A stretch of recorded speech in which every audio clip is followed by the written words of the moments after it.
was a guy that used to go once a week to the bathhouse. Come there, get undressed, put his clothing on the hooks, and then get into the water, shower.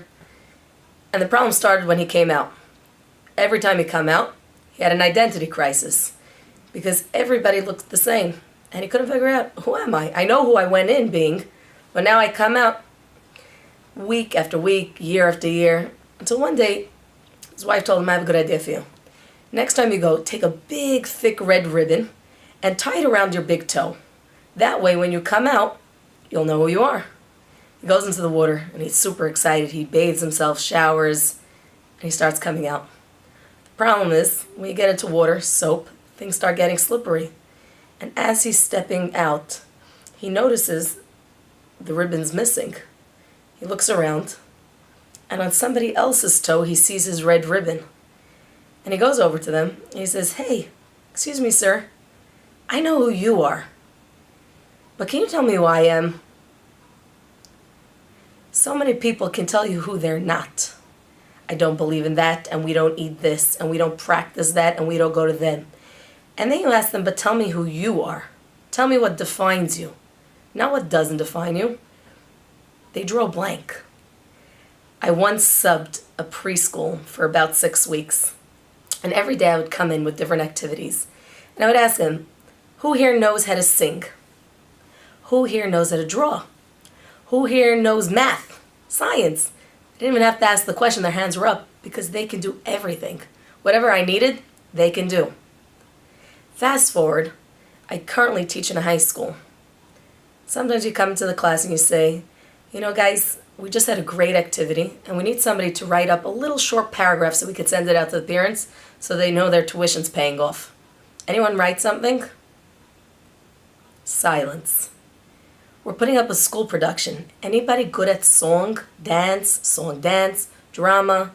And suddenly people start looking down at their toes because if they don't make eye contact, they don't have to say no. And it's interesting because what happened from 5 to 15, where we had painters, doctors, lawyers, professors, drama queens, and suddenly when they're 15, they have no skills. Give it a couple more years of college, and even those who thought that they had something to offer, by the time they finish all the classes, they have no talent. Now I know nothing. That's an interesting tragedy.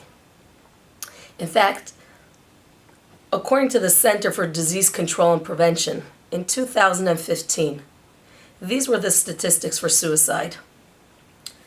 In the United States, there were 44,000 individuals who decided to take their life.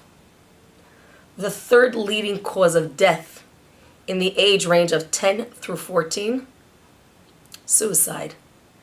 The second leading death in the age range of 15 through 34, suicide. The numbers of suicide, 44,193, are double the amount of homicides. Why? Why is it that so many people make that choice? The life clearly is too difficult. The life isn't worth the shot. And the other option is better. In Bereshit, Hashem says, Na'aseh Adam, let us make man. And the question is, who's us? Who are you partnering with? The Baal Shem Tov, Rabbi Yisrael Baal Shem Tov, the holy Rabbi Yisrael Baal Shem Tov, would say that when Hashem created man, he whispered into his ear, and he said, I've given you everything. I've given you your talents, I've given you your brains, I've given you your character, your family, your community, your personality, your flaws. I've given you everything you need to succeed. Are you willing to be my partner? Are you willing to partner up with me to create you? I've given you all the potential. Can you actualize it? Can you turn it into something substantial? And that's who Hashem turns to. Not to the angels, because he has enough of them. He turns to man and he says, can you be my partner? Can you actualize? Can you matter? Can you make a difference in this world?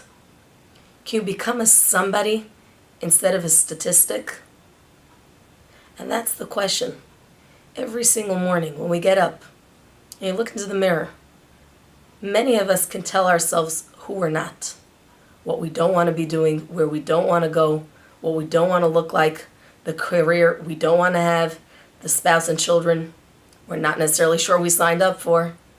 But the real question is, do we know what we do have? Do we know how to take all that potential and actualize it?